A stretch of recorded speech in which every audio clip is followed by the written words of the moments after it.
آج ہم پڑھیں گے آیت نمبر 113 سے لے کے 129 تک۔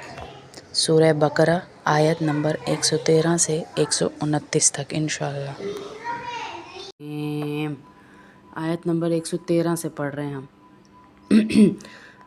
وقالت اليهود ليست النصارى على شيء وقالت النصارى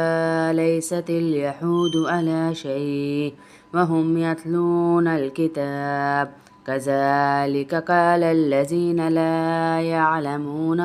مثل قولهم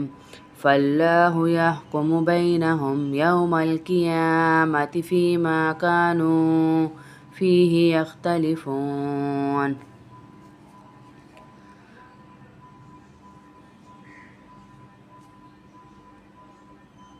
اور یہودی کہتے ہیں کہ عیسائیوں کے مذہب کی کوئی بنیاد نہیں، اور عیسائی کہتے ہیں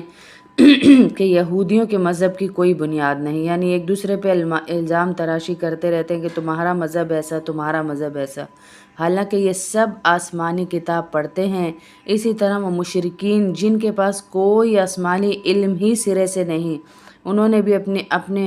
اپنے آپ کو اہل کتاب جیسی باتیں کرنا شروع کر دی ہیں۔ چنانچہ اللہ ہی قیامت کے دن ان کے درمیان ان باتوں کا فیصلہ کرے گا جن میں یہ اختلاف کرتے رہتے ہیں۔ وَمَنْ أَظْلَمُ مِمَّنْ مَنَعَ مَسَاجِدَ اللَّهِ أَنْ يُذْكَرَ فِيهَا اسْمُهُ وَسَعَى فِي خَرَابِهَا أُولَئِكَ مَا كَانَ لَهُمْ أَنْ يَدْخُلُوهَا إِلَّا خَائِفِينَ لَهُمْ فِي الدُّنْيَا خِزْيٌ وَلَهُمْ فِي الْآخِرَةِ عذاب عظیم۔ اور اس شخص سے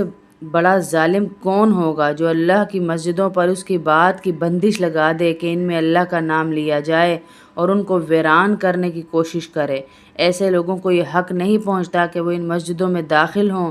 مگر ڈرتے ہوئے۔ ایسے لوگوں کے لیے دنیا میں بھی رسوائی ہے اور آخرت میں بھی زبردست عذاب ہے۔ یعنی دنیا میں کیا رسوائی ہے ان کی، اللہ رب العزت کہہ رہے ہیں اوپر یہود و نصارہ اور مشرکین 3 عرب کے بڑے بڑے یہ گروہ تھے جن کو بڑا گروہ مانا جاتا تھا عرب کا۔ یہ تینوں گروہ کسی نہ کسی زمانے میں کسی نہ کسی شکل میں اللہ تعالیٰ کی عبادت گاہوں کی بے حرمتی کرتے ہی رہتے تھے، کسی نہ کسی شکل میں۔ مثلاً عیسائیوں نے شاہ تیتوس کے زمانے میں بیت المقدس پر حملہ کر کے اسے تخت و تاج کو گرا دیا، یعنی سارا کچھ وہاں پر ختم کیا۔ ابرہہ نے جو عیسائی ہونے کا مدعی تھا بیت اللہ پر حملہ کر کے اسے ویران کرنے کی کوشش کی۔ وہ جو گرجا گھر بنا رہا تھا اور اس نے اپنا بیت اللہ کے لیے بڑا ایک ہاتھی لیا اور کہا میں اس کو گرانے جاؤں گا بیت اللہ کو، نعوذ باللہ، اس کا عیسائی مذہب سے تعلق تھا۔ اور یہودی نے بیت اللہ کے تقدس سے انکار کر کے لوگوں کو اس طرف رخ کرنے سے روکا۔ قرآن کریم فرماتا ہے کہ ایک طرف ان میں سے ہر ایک کا دعویٰ یہ ہے کہ تنہا وہی جنت کا حقدار ہے، دوسری طرف ان کی حالت یہ ہے کہ وہ اللہ کی عبادت گاہوں میں رکاوٹ بھی ڈالتے ہیں، یعنی مسجدوں میں بھی رکاوٹ ڈالتے ہیں، لوگوں کو نماز پڑھنے نہیں دیتے۔ حتیٰ کہ جنگ یہاں تک بڑھتی ہے کہ مسجدوں پہ تالے لگ جاتے ہیں، یا مسجدوں کو کتنی مساجد ایسی ہیں دیکھ لیں جو 2 گروپوں کی لڑائی ہوتی ہے تو وفاق اس پہ تالے ڈال دیتی ہے۔ تو رکاوٹ ڈالنے یا عبادت گاہوں کو ویران کرنے کے در پہ رہتے۔ اسی آیت کا اگلا جملہ ذو معنی، اس کا ظاہری مطلب ہے کہ حق تو یہ تھا کہ لوگ اللہ کی مسجدوں میں اللہ کا خوف لے کر داخل ہوتے، نہ یہ کہ متکبرانہ انداز میں انہیں ویران کریں یا لوگوں کو وہاں اللہ کی عبادت سے روکے۔ لیکن ساتھ ہی اس میں یہ لطیف اشارہ بھی دیا کہ عنقریب وہ وقت آنے والا ہے جب یہ متکبر لوگ جو اللہ کی مسجدوں سے لوگوں کو روک رہے ہیں حق پرستوں کے سامنے ایسے مغلوب ہوں گے کہ انہیں خود ان جگہوں پر ڈر ڈر کر داخل ہونا پڑے گا، کیونکہ چنانچہ فتح مکہ کے بعد کفار مکہ کے ساتھ یہی صورت پیش آئی۔ جب مکہ فتح ہو گیا تو وہ ڈر ڈر کر وہاں پر جاتے تھے اور ڈر ڈر کر سارا کام وہاں کرتے تھے۔ پہلے وہ متکبرانہ انداز میں جاتے تھے کہ ہم سے پوچھے بغیر کوئی اندر نہیں جائے گا، بعد میں اللہ نے اسی آیت کا جو اگلا معنی تھے وہ بھی ظاہر کر دیے کہ تم ہی ڈر ڈر کر جاؤ گے۔ وَلِلَّهِ الْمَشْرِقُ وَالْمَغْرِبُ فَأَيْنَمَا تُوَلُّوا فثم وجه اللہ ان اللہ واسع علیم۔ اور مشرق مغرب سب اللہ ہی کے ہیں، لہٰذا جس طرف بھی تم رخ کرو گے وہیں اللہ کا رخ ہے، بے شک اللہ بہت وسعت اور بڑا علم رکھنے والا ہے۔ وَقَالُوا اتَّخَذَ اللَّهُ وَلَدًا سُبْحَانَهُ بَل لَّهُ مَا فِي السَّمَاوَاتِ وَالْأَرْضِ كُلٌّ لَّهُ قَانِتُونَ۔ یہ لوگ کہتے ہیں کہ اللہ نے کوئی بیٹا بنایا ہے، حالانکہ اس کی ذات اس قسم کی چیزوں سے پاک ہے، بلکہ آسمانوں اور زمین میں جو کچھ ہے اسی کا ہے، سب کے سب اس کے فرما بردار ہیں۔ کون لوگ کہتے ہیں؟ عیسائی کہتے ہیں کہ نعوذ باللہ اللہ کا بیٹا ہے۔ تو اللہ یہاں اس بات کا جواب دے رہے ہیں کہ میرا کوئی بیٹا نہیں ہے، کسی سے میرا کوئی تعلق نہیں ہے، جو کچھ زمین اور آسمان میں ہے وہی کچھ میرا ہے۔ اور اوپر والی آیت میں اللہ پاک جہاں رخ کا تذکرہ کر رہے ہیں وہاں پہ اللہ پاک بتا رہے ہیں اوپر جن 3 گروہوں کا ذکر ہوا، پیچھے پڑھا ہم نے، جن 3 گروہوں کے ان کے درمیان ایک اختلاف تھا کہ ایک قبیلے کا بھی تھا، اہل کتاب بیت المقدس کی طرف رخ کر کے نماز پڑھا کرتے تھے، اور مشرکین جو تھے وہ بیت اللہ کو قبلہ سمجھتے تھے۔ مسلمان بھی اسی کی طرف رخ کر کے نماز پڑھتے تھے، یعنی بیت اللہ کی طرف، اور یہ بات یہودیوں کو ناگوار گزرتی تھی۔ ایک مختصر عرصے کے لیے مسلمانوں کو بیت المقدس کی طرف رخ کرنے کا حکم دیا گیا تھا، جیسے ہم کہتے ہیں نا بیت المقدس ہمارا قبلہ اول ہے، تو ایک مختصر عرصے کے لیے صرف اللہ نے وہ حکم دیا تھا کہ بیت المقدس کی طرف جا کر آپ رخ کر کے نماز پڑھیں۔ تو یہودیوں نے خوشی کا اظہار کیا کہ دیکھو مسلمان ہماری بات ماننے پہ مجبور ہو گئے، جب اللہ نے یہ مختصر سے عرصے کے لیے یہ حکم دیا تو یہودی خوش ہو گئے، بھئی اللہ نے بھی ان کو مجبور کر دیا ہماری بات ماننے کے لیے۔ پھر دوبارہ بیت اللہ کو مستقل قبلہ بنا دیا، وہ تو عارضی بنایا تھا کچھ عرصے کے لیے کہ بیت المقدس، لیکن مستقل قبلہ جو ہے پھر بیت اللہ کو بنا دیا، جس کی تفصیل آگے آئے گی اگلے پاروں میں۔ اس آیت پر ظاہر یہ آیت نازل ہوئی جب مسلمان بیت اللہ کی طرف رخ کر کے نماز پڑھ رہے تھے۔ بتلانا یہ مقصود ہے کہ کوئی بھی سمت اپنی ذات میں کسی تقدس کی حامل نہیں، مشرق مغرب سب اللہ کی مخلوق اور اسی کی تابع فرما بردار ہیں، یعنی سمتیں کوئی معنی نہیں رکھتی، اللہ کا حکم معنی رکھتا ہے کہ اللہ نے ہمیں کس سمت نماز پڑھنے کا حکم دیا ہے۔ یہاں پہ سمتیں بتانا مقصود نہیں ہے کہ تم کہو کہ ہم اس طرف پڑھیں گے، تم کہو ہم اس طرف پڑھیں گے، وہ اللہ کا حکم تھا عارضی اور یہ مستقل۔ وہ سمت جس کی طرف رخ کرنے کا حکم دے اللہ، بندوں کا کام یہی ہے کہ اسی کی حکم کی تعمیل کرے۔ یہی وجہ ہے کہ اگر کوئی شخص کسی ایسی جگہ ہو جہاں قبیلے کی صحیح سمت پتہ نہ چل رہی ہو تو وہاں اپنے اندازے سے جس سمت کو قبلہ سمجھ کر نماز پڑھے گا اس کی نماز ہو جائے گی۔ یہاں ہمارے لیے بھی ایک مسئلہ دیکھیں بیان کر دیا، یہاں تک کہ اگر بعد میں پتہ چلے کہ جس رخ پر نماز پڑھی ہے وہ رخ صحیح نہیں تھا، تب بھی نماز دہرانے کی ضرورت نہیں۔ اللہ نے اتنی گنجائش دے دی ہے، کسی ایسے علاقے میں آپ گئے کہ چاروں طرف سے، اب تو مسجدوں کے ماشاءاللہ مینار بنے ہوتے ہیں، پتہ چل جاتا ہے رخ کا بھی پتہ، اب ایپس اتنی آ گئی ہیں ان سے بھی چل جاتا ہے، لیکن اللہ پھر بھی تھوڑی سی یہاں پہ گنجائش دے رہے ہیں کہ کسی ایسے علاقے میں ہو تم جہاں پر نہیں تمہیں نہ سمجھ آ رہی کہ قبلہ کس طرف ہے، جہاں تمہارا گمان کرے گا کہ قبلہ اس طرف ہی ہوگا وہاں نماز پڑھ لو، اور تھوڑا آگے جا کے تمہیں پتہ چل بھی جائے کہ اس طرف قبلہ نہیں تھا، میں نے غلط نماز پڑھ لی، تو پھر بھی دہرانے کی ضرورت نہیں ہے، کیونکہ اس شخص نے اپنی طاقت کے مطابق اللہ کے حکم کی تعمیل کر لی۔ دراصل کسی بھی جگہ یا کسی بھی سمت میں اگر کوئی تقدس آتا ہے تو وہ اللہ کے حکم کی وجہ سے آتا ہے، جگہوں کی وجہ سے نہیں آتا۔ اگر اللہ تعالیٰ قبیلے کے تعین میں اپنے احکام بدل رہا ہے تو اس میں کسی فریق کی ہار یا جیت کا سوال نہیں، یہ تبدیلی دکھانے کے لیے آ رہی ہے کہ کوئی سمت اپنی ذات میں کوئی مقصود نہیں رکھتی، کسی سمت کا کوئی مقصد نہیں کہ تم لوگ کہو کہ ہم بیت المقدس کے ہی ہو جائیں یا بیت اللہ کے ہی ہو جائیں۔ یہ سمتیں صرف ہم نے تمہارے تعین کے لیے رکھی گئی ہیں، اور حکم کی تعمیل اصل مقصد ہے، مقصود اللہ تعالیٰ کے حکم کی پیروی ہے۔ اگر آئندہ اللہ تعالیٰ دوبارہ بیت اللہ کی طرف رخ کرنے کا حکم دے تو یہ بات ناقابل تعجب ہونی چاہیے، نہ کہ قابل اعتراض ہونی چاہیے۔ بديع السماوات والأرض وإذا قضى أمرا فإنما يقول له كن فيكون وقال الذين لا يعلمون لولا يكلمنا الله أو تأتينا آية كذلك قال الذين من قبلهم مثل قولهم تشابهت قلوبهم قد بينا الآيات لقوم يوقنون إنا أرسلناك بالحق بشيرا ونذيرا ولا تسأل عن أصحاب الجحيم. 3 آیتیں ہوں گئی یہاں پر.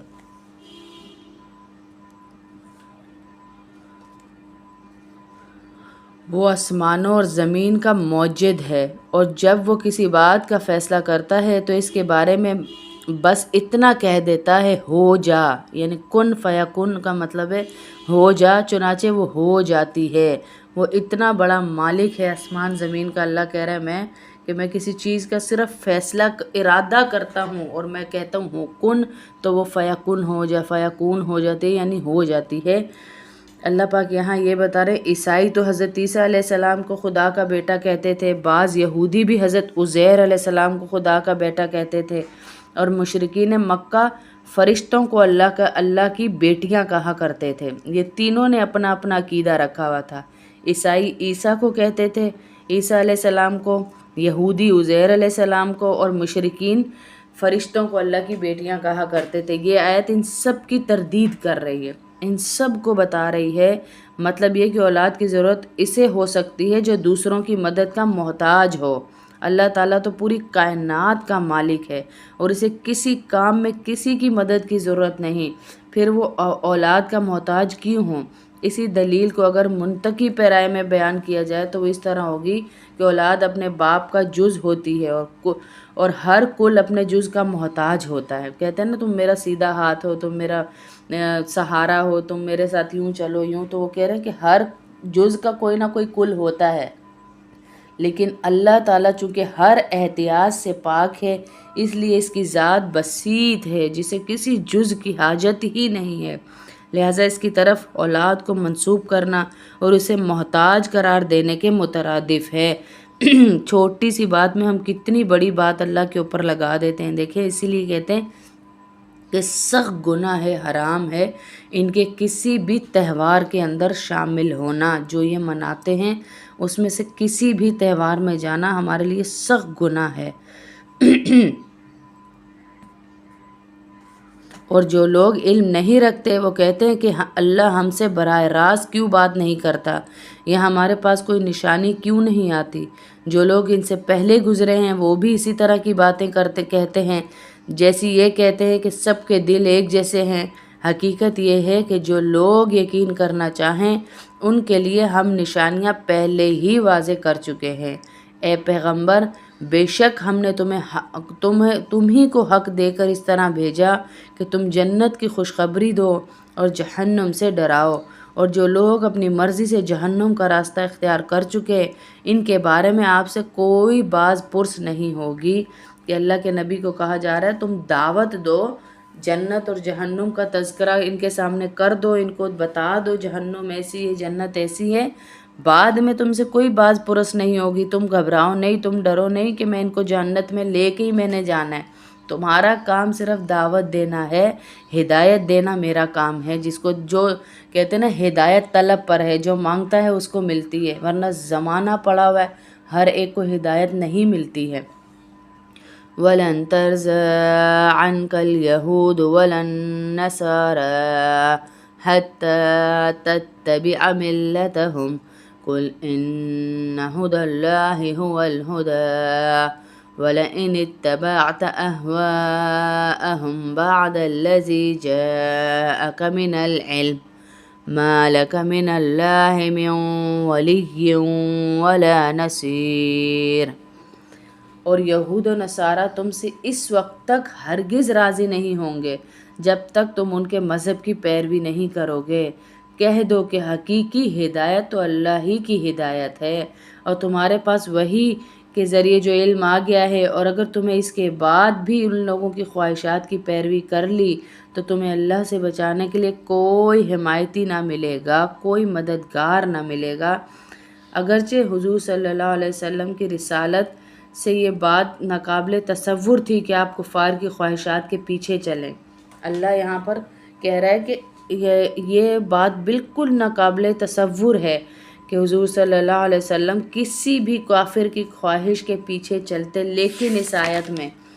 پھر بھی بتایا جا رہا ہے کہ فرض محال کے طور پہ فرض کیا جا رہا ہے کہ یہ بات کہہ کر رسول یہ بتلا دیا کہ اللہ کے نزدیک شخصیات کی اہمیت نہیں ہے ان کی ذات کی وجہ سے انہیں، بلکہ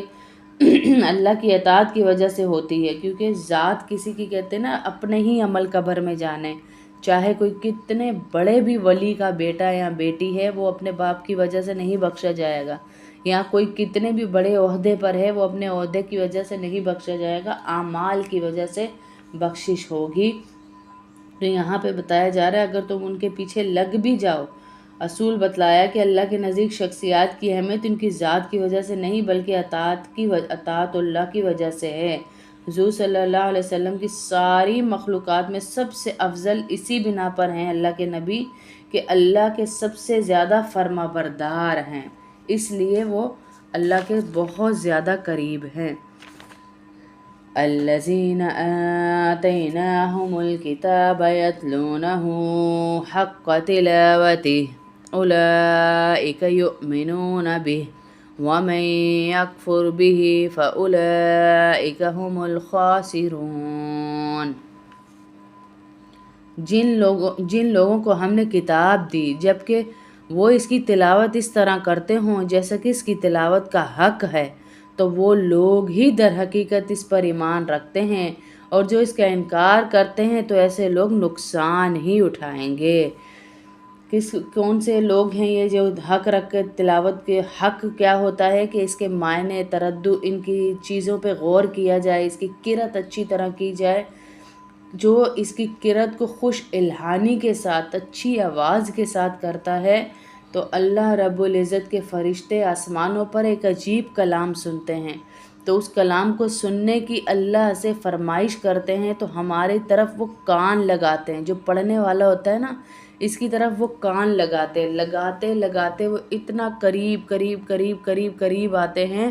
کہ ہمارے ہونٹوں سے فرشتوں کے ہونٹ جڑ جاتے ہیں اس کو سننے کے لیے، کیونکہ اوپر انہوں نے یہ کلام کبھی نہیں سنا، ان کو جو ایک عبادت اللہ نے دے دی ہے، کوئی رکوع میں تو رکوع میں ہی ہے، کوئی سجدے میں تو سجدے میں ہی ہے، وہ اپنی عبادتیں کر رہے ہیں، تو اللہ ان کو یہ عجیب کلام سنائی دیتا ہے جس کی طرف ان کا دل کھنچتا ہے،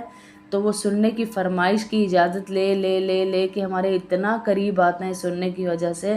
کہ ہمارے ہونٹوں سے اپنے ہونٹ جوڑ دیتے ہیں، اسی لیے جو زیادہ قرأت کرتے ہیں ان کے پاس سے ہر وقت خوشبو آتی رہتی ہے، ورنہ ہماری پھونکوں میں کیا رکھا ہے، جب ہم دم کر کے کسی کو پانی دیتے ہیں تو مطلب ہم نے پورے یقین ایمان سے خوش الحانی سے وہ قرآن پڑھا ہے،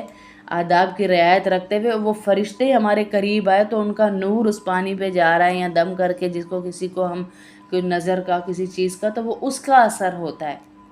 جو فرشتے ہمارے قریب آئے ہوتے ہیں اور اس قرأت کا اثر ہوتا ہے، تو اللہ ہمیں اس کا نور دکھاتا ہے، جو یہ بتا رہے ہیں کہ حق کی رعایت رکھتے ہوئے۔ بنی اسرائیل میں جہاں سرکش لوگ بڑی تعداد میں تھے، وہاں بہت سے لوگ ایسے بھی تھے،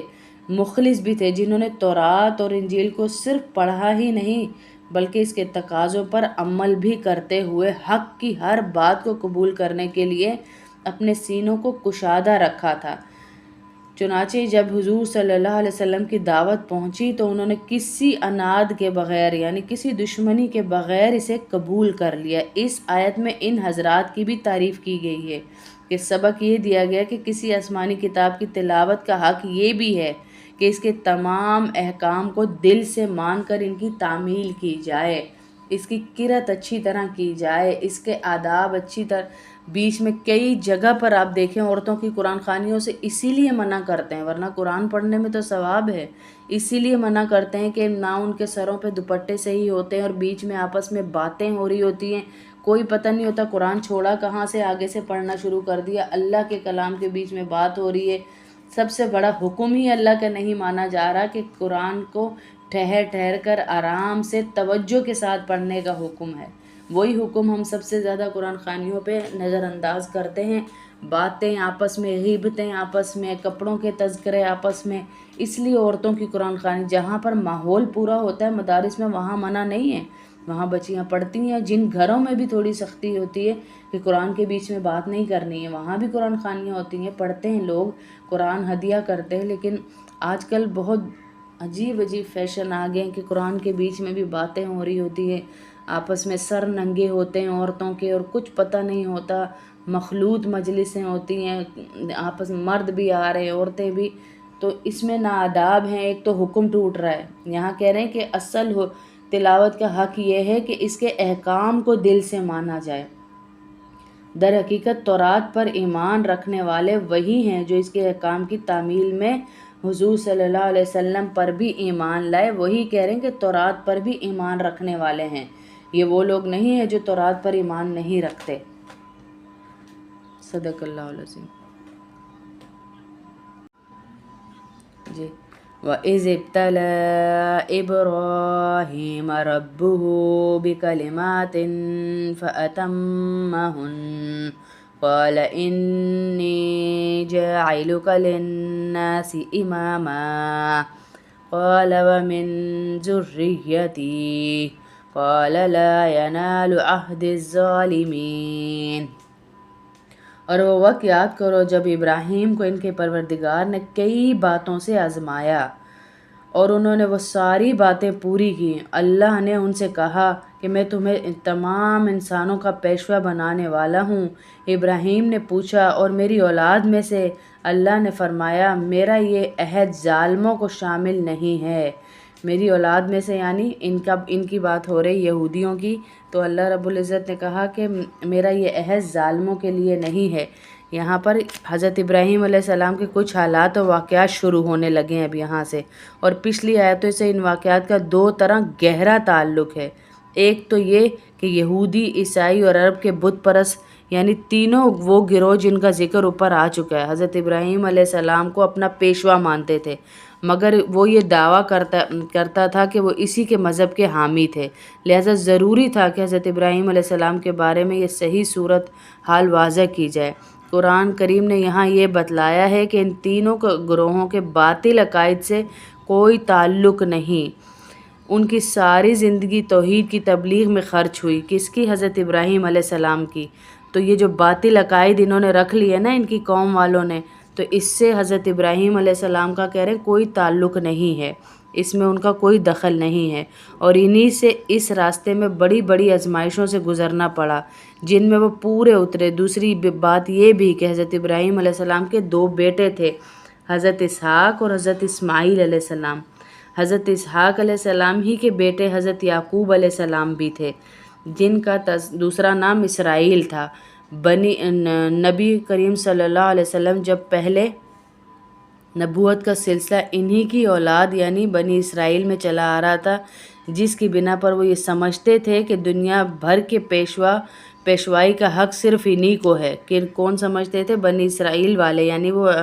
جو یعقوب کے بیٹے کا نام تھا نا اسرائیل، انہی میں سے ساری نبوت کے سلسلے چلی آ رہے تھے پہلے۔ تو پھر اللہ کے نبی صلی اللہ علیہ وسلم بیچ میں آ گئے، اسی لیے وہاں پر زیادہ دشمنی ہو، اور کسی اور نسل میں سے کوئی نبی نہیں آ سکتا، ان کا یہ عقیدہ تھا جو ان کے لیے واجب الاتباع ہو۔ قرآن کریم نے یہاں یہ غلط فہمی بھی دور کر دی کہ دینی پیشوائی کا منصب کسی خاندان کی لازمی میراث نہیں ہے، اور یہ بات خود حضرت ابراہیم علیہ السلام سے صریح لفظوں میں کہہ دی۔ انہیں جب اللہ تعالیٰ نے مختلف طریقوں سے آزمایا اور یہ ثابت ہو گیا کہ وہ اللہ تعالیٰ کے ہر حکم پر بڑی سے بڑی قربانی کے لیے ہمیشہ تیار ہیں، انہیں توحید کے عقیدے کے پاداش میں آگ میں ڈالا گیا۔ کتنی بڑی وہ آگ تھی کہ آگ کے اوپر سے آسمان پہ سے کوئی چڑیا گزر رہی ہوتی تھی تو وہ بھی اندر جل جل کے بھن کے گر رہی تھی، اتنے شعلے تھے، اتنے مہینے لگا کر ان کی لکڑیاں جمع کی گئیں۔ جب لکڑیاں جمع ہو گئیں، آگ اتنی پھیلانے کی وہ کی گئی کہ جس میں کس کو پھینکنا ہے؟ ابراہیم علیہ السلام کو۔ اس آگ کو جلانے کے لیے پھر کوئی قریب نہیں جا رہا تھا کہ اس کو جلایا کیسے جائے، یا اس کو پھینکا کیسے جائے ابراہیم کو؟ تو یہ طے ہوا کہ ابراہیم کو پھینکنے کے لیے ایک گلیل بنائی جائے، کیونکہ اتنے شعلے بھڑک گئے تھے اس آگ کے کہ آسمان کو چھو رہے تھے۔ ہم جیسے کہتے ہیں نا کہ بھائی اتنی آج کل بے حیائی ہے تو میرے ایک بول سے کیا پڑ جانا ہے، تو اس چڑیا کی مثال دیکھیں کہ حضرت ابراہیم علیہ السلام کی آگ آسمانوں کو چھو رہی تھی، لیکن وہ چڑیا اپنی چونچ میں پانی لے کر آ رہی تھی کہ میں قیامت والے دن اللہ کو کہہ دوں کہ یا اللہ میں نے اپنی طاقت کے مطابق کوشش کی تھی تیرے نبی کو بچانے کی۔ تو آج ہم سارے اپنی اپنی طاقت کے مطابق لگے ہوئے دین کو بچانے کی، میرے کہنے یا کسی کے عمل کرنے سے ہونا کچھ نہیں ہے، لیکن ہم قیامت والے دن یہ حجت تو قائم کر سکتے ہیں نا کہ یا اللہ ہمیں بچا لے۔ کہ بتا رہے پہلی قربانی انہوں نے یہ دی کہ وہ آگ میں ڈل گئے، باپ کا حکم نہیں توڑتے تھے۔ باپ بت پرست تھا، وہ کہتا تھا کہ جا بتوں کو لے کر جا اور بیچ، تو سر پہ رکھ لیتے تھے، مٹی کے بت بناتے اور سر پہ رکھ لیتے اور رکھ کر بیچا کرتے تھے، اور صاف کہا کرتے تھے کہ یہ بت مٹی کے ہیں، ان سے نہ فائدہ ہوگا نہ نقصان ہوگا، یہ اپنے فائدے جوگے نہیں ہیں، لیکن میرے باپ کا حکم ہے تو میں مارکیٹ میں چکر لگا رہا ہوں۔ اور اسی گناہ کی وجہ سے ان کے کہ وہ بتوں کی تذلیل کیا کرتے تھے، لوگوں کو بتاتے تھے کہ بتوں سے کچھ نہیں ہونا، اور انہوں نے بڑے بڑے بت توڑ دیے تھے ان کے، جو آگے واقعہ آئے گا۔ تو اسی وجہ سے ان کو آگ میں پھینکنے کا حکم دیا گیا تھا کہ یہ تو لوگوں کے دلوں میں سے بتوں کی محبت ہی نکالتا جا رہا ہے آہستہ آہستہ۔ اور پہلی قربانی انہوں نے آگ میں ڈلنے کی دی۔ انہیں وطن چھوڑنے پر مجبور ہونا پڑا، انہیں اپنی بیوی اور نوزائیدہ بچے کو مکے کی خشک وادی میں تنہا چھوڑنے کا حکم ملا۔ وہ بلا طائل یعنی بغیر کچھ کہے وہ وہاں سے چلے گئے۔ مکہ پہلے کیا تھا، ابھی بھی لوگ کہتے ہیں کہ وہاں پہ گرمی شدید ہوتی ہے،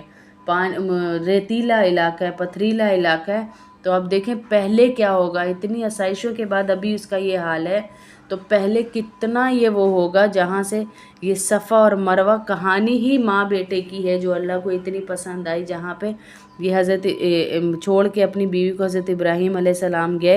اور چھوٹا سا بچہ تھا اسماعیل جو پانی کے لیے ایڑیاں مار رہا ہے، ماں صفا سے بھاگ رہی ہے مروہ تک۔ ابھی تو ہمیں فلور سارا ٹائلڈ اور ماربل مل رہا ہے نا، اس وقت یہ پہاڑیاں تھی جس پہ پاؤں کٹ جاتے تھے، اور بالکل ریت ہی ریت تھی، چاروں طرف کچھ بھی نہیں تھا۔ تو وہ پانی مانگتے مانگتے حضرت جب یہ اسماعیل علیہ السلام کی ایڑیاں بالکل پھٹ گئیں۔ آپ آج کے دور میں ذرا سوچیں 8 ایئرز میں یا 99 ایئرز میں کوئی اولاد ہو رہی ہے، وہ اولاد کتنی محبوب ہوگی، کتنی محبوب۔ پھر حکم آیا کہ اس کو چھوڑ کے چلے جاؤ، وہ چھوڑ کر پھر چلے گئے، اور بولنے کا بھی حکم نہیں ہے۔ اپنی بیوی کو ساتھ لیا اور اس مقام پر چھوڑ کر اللہ کہہ رہے میں نے بہت طرح آزمایا ہے، ایک آزمائش پہ اس کو میں نے اتنا بڑا رتبہ نہیں دیا کہ ابراہیم خلیل اللہ نہیں بنا دیا، اپنا دوست نہیں بنا دیا، میں نے اس کو بڑا آزمایا ہے ابراہیم کو، اسماعیل کو، تب جا کر یہ پھر انہیں وطن چھوڑنے کے لیے مجبور کیا، بیوی چھوڑنے کے لیے مجبور کیا، بچے چھوڑنے کے لیے اللہ پاک ان کو امتحانات میں ڈالے، تب اللہ تعالیٰ نے انہیں دنیا بھر کی پیشوائی کا منصب دینے کا اعلان فرمایا۔ اسی موقع پر جب انہوں نے اپنی اولاد کے بارے میں پوچھا تو صاف طور پر بتلایا گیا کہ ان میں جو لوگ ظالم ہوں گے، جب یہ بات ہو رہی ہے نا یہاں پہ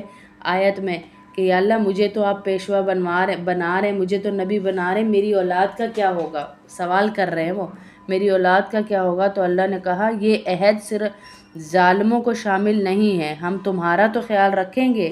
تمہاری تو پوری طرح سے تمہیں نبی بنائیں گے، تمہاری ہر آزمائش میں تمہیں نکالیں گے بھی، لیکن یہ جو عہد میں تم سے کر رہا ہوں یہ ظالموں کے لیے نہیں ہے، جو یہ سارے بت پرست ہیں جنہوں نے اپنی کتاب میں تحریف کر دی، ان کے لیے نہیں ہے۔ اسی موقع پر جب انہوں نے اپنی اولاد کے بارے میں پوچھا تو صاف طور پہ بتلایا گیا کہ ظالموں کے لیے یہ حکم نہیں ہے، اللہ تعالیٰ کی نافرمانی کر کے اپنی جانوں پر ظلم کریں گے، وہ اس منصب کے حقدار ہی نہیں ہیں۔ اللہ کہہ رہا ہے بنی اسرائیل کو صدیوں آزمانے کے بعد ثابت یہ ہوا کہ وہ اس لائق نہیں ہے کہ قیامت تک پوری انسانیت کی دینی پیشوائی ان کو دی جائے، ورنہ کتنی محبوب اللہ کی قوم تھی یہ، کتنی محبوب، جن کے لیے آسمانوں سے ٹرے سج کے آ رہے ہیں، اللہ کے کیسے لاڈلے ہوں گے یہ، لیکن اپنی حرکتوں کی وجہ سے دیکھیں انہوں نے اپنا مقام کھو دیا، اللہ کی ناشکریوں کی وجہ سے، اور یہ جو تحریف اپنی کتاب میں کی اس کی وجہ سے۔ اسی لیے نبی آخر الزمان صلی اللہ علیہ وسلم اب حضرت ابراہیم کے دوسرے صاحبزادے یعنی حضرت اسماعیل علیہ السلام کی اولاد میں بھیجے جا رہے ہیں۔ یہ والے جو اللہ کے نبی صلی اللہ علیہ وسلم کا چل رہا ہے نا نسب، یہ حضرت اسماعیل علیہ السلام کی اس میں سے چل رہا ہے۔ حضرت وہاں سے نہیں چل رہا، حضرت یعقوب کے جو بیٹے تھے جن کا نام حضرت یعقوب علیہ السلام تھے، حضرت اسماعیل کے بیٹے جن کا نام کیا تھا؟ اسرائیل تھا، دوسرا نام کہتے یہ تھے کہ حضرت یعقوب ہیں جن کا دوسرا نام اسرائیل تھا، یعقوب کا ہی دوسرا نام اسرائیل تھا، لیکن اسماعیل کے نسل میں سے نبی بنایا گیا، اولاد پیشوائی دی گئی، اسی لیے یہ سارے کے سارے اللہ کے نبی سے دشمنی رکھتے تھے، جن کے لیے حضرت ابراہیم علیہ السلام نے دعا کی تھی کہ وہ اہل مکہ میں سے بھیجے جائیں۔ اب چونکہ یہ دینی پیشوائی منتقل کی جا رہی ہے، اس لیے اب قبلہ بھی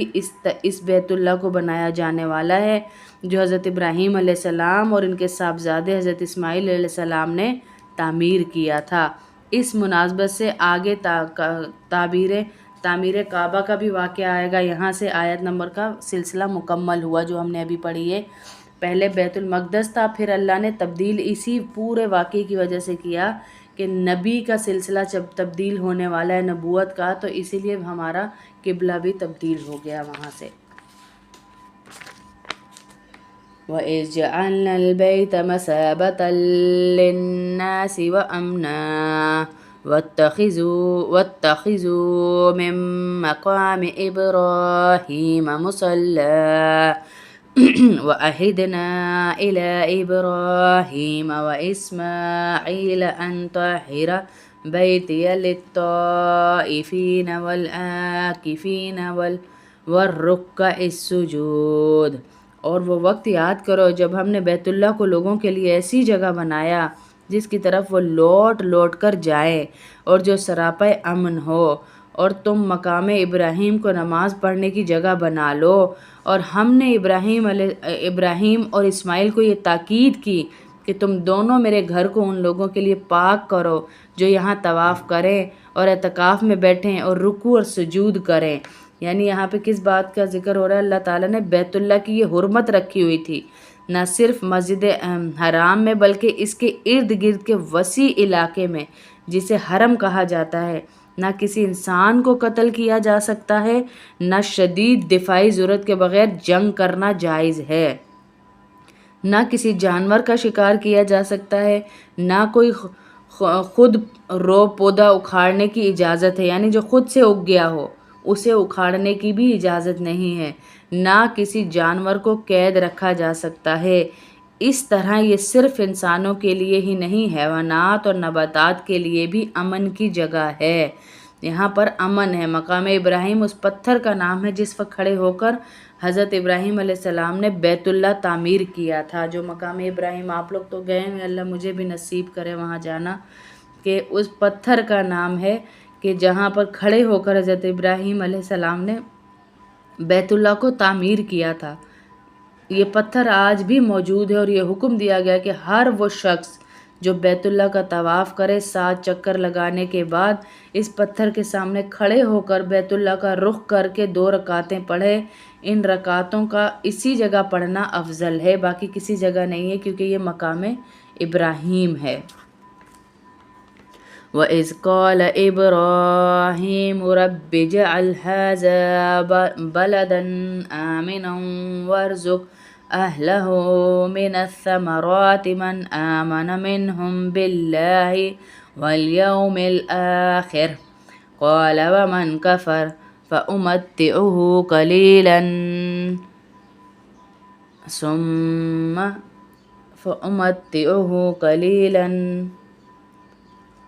ثُمَّ أَضْطَرُّهُ إِلَىٰ عَذَابِ النَّارِ وَبِئْسَ الْمَصِيرُ۔ اور وہ وقت بھی یاد کرو جب ابراہیم نے کہا کہ اے میرے پروردگار اس کو پرامن شہر بنا دے۔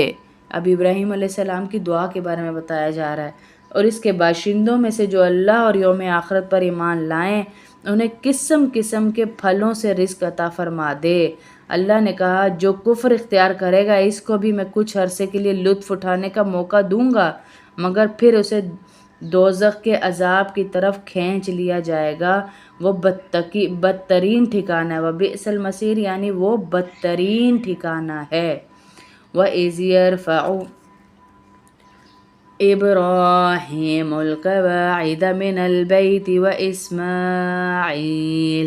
رَبَّنَا تَقَبَّلْ مِنَّا إِنَّكَ أَنْتَ السَّمِيعُ الْعَلِيمُ۔ اور اس وقت کا تصور کرو جب ابراہیم بیت اللہ کی بنیادیں اٹھا رہے تھے اور اسماعیل بھی ان کے ساتھ شریک تھے، تو دونوں یہ کہتے جا رہے تھے، اے اللہ، اے ہمارے پروردگار، ہم سے یہ خدمت قبول فرما لے، بے شک تو اور صرف تو ہی ہے ہر ایک کی سننے والا، ہر ایک کو جاننے والا۔ یعنی اٹھا بیت اللہ جسے کعبہ بھی کہتے ہیں، در حقیقت حضرت آدم علیہ السلام کے وقت سے تعمیر چلا آتا ہے، لیکن حضرت ابراہیم علیہ السلام کے دور میں وہ حوادث روزگار سے منہدم ہو چکا تھا۔ حضرت ابراہیم علیہ السلام کو اسے ارسر نو یعنی دوبارہ سے تعمیر کا حکم ملا۔ انہی بنیادوں پر تعمیر کرنے کا حکم ہوا تھا جو پہلے سے موجود تھی، نئے سرے سے نہیں کہ یہ پہلے اس سائڈ تھا اب اس سائڈ کر دیا، جہاں پر تھی وہیں سے رینوویشن کا حکم ملا کہ یہیں سے آپ دوبارہ تعمیر کریں، اور اللہ تعالیٰ نے بذریعہ وحی آپ کو بتایا تھا، ایسے نہیں کہ اپنے اندازے سے، بذریعہ وحی بتایا تھا کہ یہاں یہاں اس کی بنیادیں ہیں۔ اسی لیے قرآن کریم نے یہاں یہ نہیں فرمایا کہ وہ بیت اللہ تعمیر کر رہے تھے، بلکہ یہ فرمایا کہ وہ اس کی بنیادیں اٹھا رہے تھے۔ آپ دیکھیں لفظ کی باریکی کتنی ہے یہاں پہ آیت میں، کہ جب وہ بنیادیں اٹھا رہے تھے،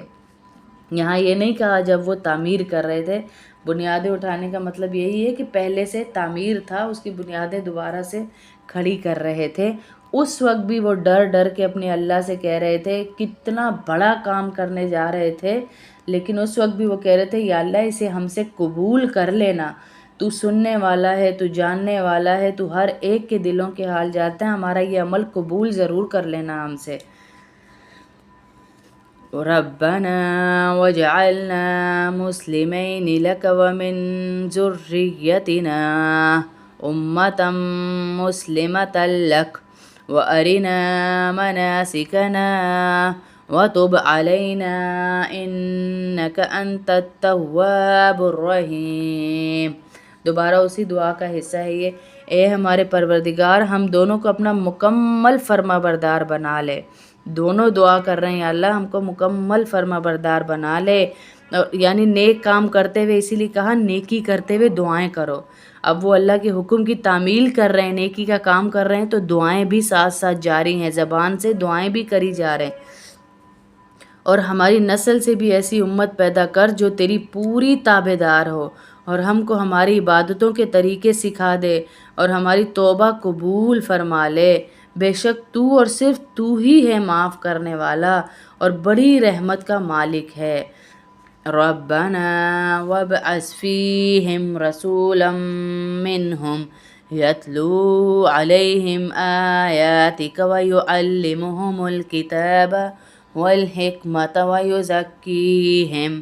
انک انت العزیز الحکیم۔ اور ہمارے پروردگار ان میں سے ایک ایسا رسول بھی بھیجنا جو انہی میں سے ہو، جو ان کے سامنے تیری آیتوں کی تلاوت کرے، انہیں کتاب اور حکمت کی تعلیم دے اور ان کو پاکیزہ بنا دے۔ بے شک تیری اور صرف تیری ذات ہے وہ جس کا اقتدار بھی کامل ہے، جس کی حکمت بھی کامل ہے۔ یعنی وہ بتا رہے ہیں کہ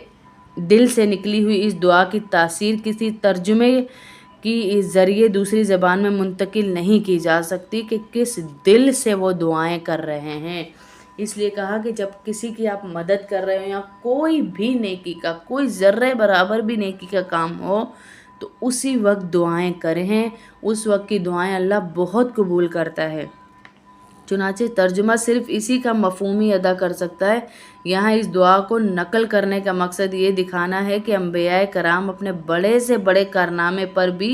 مغرور نہیں ہوتے تھے، بلکہ اللہ کے حضور عجز و نیاز کا مظاہرہ فرماتے اور اپنے کارنامے کا تذکرہ کرنے کے بجائے اپنی کوتاہیوں پر نظر کرتے۔ یہ اب ایک نبی ہیں دونوں، حضرت ابراہیم اور اسماعیل دونوں باپ بیٹے کو کہاں حکم دیا، اتنی بڑی جگہ کی تعمیر بنیادیں اٹھانے لگے ہیں، لیکن وہاں بھی کیا کہہ رہے، ربنا وجعلنا مسلمین لک، اے اللہ ہمارے میں سے ہمیں ایسے لوگوں میں سے بنا دے جن سے تو راضی ہو، ہماری نسلوں میں سے ایسے، اور ہمیں معاف بھی فرما دینا۔ ہم جیسا ہوتا، ہم تو بڑے بھائی دینی نیک لوگ ہیں، پرہیزگار ہیں، تکبر میں ہوتے، وہ کیا کہہ رہے ہیں کہ یا اللہ ہمیں معاف بھی کر دینا، تو ہی گناہ گاروں کو معاف کرنے والا ہے، اور جو اس کام کی ادائیگی میں ان سے سرزد ہونے کا امکان ہو۔ دوسرے، ان کا ہر کام صرف اللہ کی رضا کے لیے ہوتا تھا، لہٰذا اس پر مخلوق سے تعریف کرانے کی فکر ان کو ہوتی ہی نہیں تھی۔ جیسے ہم کہتے ہیں نا، میں نے فلانے کا اتنا کھانا بنایا، میری کوئی تعریف میں نے تو اللہ کے لیے بنایا۔ جب آپ نے اللہ کے لیے بنایا تو اگلے کی تعریف کے محتاج ہی نہ ہوں، اللہ انشاءاللہ اس کا اپنی ذات کے اپنی شان کے مطابق اجر دے گا۔ ہم نے اللہ کے لیے بنایا تو اللہ ہی سے اجر کے طالب رہیں۔ کسی کے دو جملے یہاں لے کے اوپر کا اجر ضائع کر دینا، یا اس نے نہیں کیا تو غیبت کر کے ضائع کر دینا، کوئی فائدہ نہیں۔ اور اس گھر میں رزق کی تنگی کے اسباب ہے، جہاں سے مہمان ابھی اٹھا نہیں اور وہاں پہ فوراً اس کے بارے میں بات شروع ہو گئی، دیکھا ہے کیسے کہا تھا، جیسا کیسی بات کی تھی۔ تو یہاں فرما رہے ہیں کہ اگر کوئی نیکی کا کام کیا بھی ہے تو اس پر بھی اللہ کے آگے عجز و نیاز کرو کہ عاجزی کے ساتھ، یا اللہ اسے قبول کر لینا، میری کوئی اوقات نہیں ہے۔ تعریف کرانے کی فکر کے بجائے اللہ تعالیٰ سے اس کی قبولیت کی دعا مانگتے تھے۔ تمام انبیاء کسی مخلوق سے ایک لفظ کے روادار نہیں ہوتے تھے کہ کوئی ہماری تعریف کر دے، اور اسی طرح خود حضرت ابراہیم علیہ السلام نے تجویز دی تھی کہ آپ بنی اسماعیل میں سے مبعوث ہوں، نہ کہ بنی اسرائیل میں سے۔ اس دعا میں حضرت ابراہیم علیہ السلام کی زبان سے حضور صلی اللہ علیہ وسلم کی تشریف آوری کے بنیادی مقاصد بھی بیان فرما دیے۔ ان مقاصد کو بھی ہم آگے انشاءاللہ پڑھا کریں گے کہ کیا مقاصد ہے جس کی وجہ سے وہ دعا کر رہے ہیں، کیونکہ وہ دیکھ چکے تھے کہ اتنی تعریف میری قوم کر چکی ہے، تو وہ دعا کر رہے ہیں کہ یا اللہ ایسا نبی ہمارے اندر سے ہی نکال، ہماری قوموں میں سے نکال، کہ وہ آ کر یہاں پر پوری انسانیت کی بھلائی دیکھے، اپنی اپنی قوم کو لے کر نہ بیٹھے۔ یا بنی اسرائیل اذکروا نعمتی التی انعمت علیکم وانی فضلتکم علی العالمین۔ اے بنی اسرائیل، میری وہ نعمت یاد کرو جو میں نے تم کو عطا کی تھی، اور یہ بات یاد کرو کہ میں نے تم کو سارے جہانوں پر فضیلت دی تھی۔ وَاتَّقُوا يَوْمًا لَا تَجْزِي نَفْسٌ عَن نَفْسٍ شَيْئًا وَلَا يُقْبَلُ مِنْهَا عَدْلٌ وَلَا تَنْفَعُهَا شَفَاعَةٌ وَلَا هُمْ يُنصَرُونَ۔ اور اس دن سے ڈرو جس دن کوئی شخص بھی کسی کے کچھ کام نہ آئے گا، اور کسی سے کسی قسم کا فدیہ قبول نہ کیا جائے گا، نہ اس کی کوئی سفارش دے کا فائدہ ہوگا، اور نہ ہی کوئی اس کا مددگار پہنچے گا۔ یعنی مددگار پہنچے گا بنی اسرائیل پر اللہ تعالیٰ کی نعمتوں کے مقابلے میں بنی اسرائیل کی نافرمانیوں کا جو ذکر اوپر چلا آ رہا ہے، اس کا آغاز آیت نمبر 47 سے لے کے 48 میں تقریباً انہی الفاظ سے کیا جا رہا ہے۔ بار بار اللہ ان کو یاد دلا رہے سارے واقعات کہ میں نے کس کس طرح کہاں کہاں پر تمہاری مدد کی۔ ان سب باتوں کو یاد دلانے کا اصل مقصد یہ ہے کہ تمہاری خیر خواہی، اور تمہیں ان واقعات سے اس نتیجے تک پہنچ جانا کہ کہیں نہ کہیں تمہیں جنت اور جہنم کا تذکرہ آ رہا ہے، تو اس کے اندر جانا ہے، اور میرے نبی کی اطاعت تم پر ضروری ہے، کیونکہ لکھا ہوا ہے تمہاری اپنی کتابوں کے اندر۔ وَإِذِ ابْتَلَىٰ إِبْرَاهِيمَ رَبُّهُ بِكَلِمَاتٍ فَأَتَمَّهُنَّ قَالَ جی کر لیں۔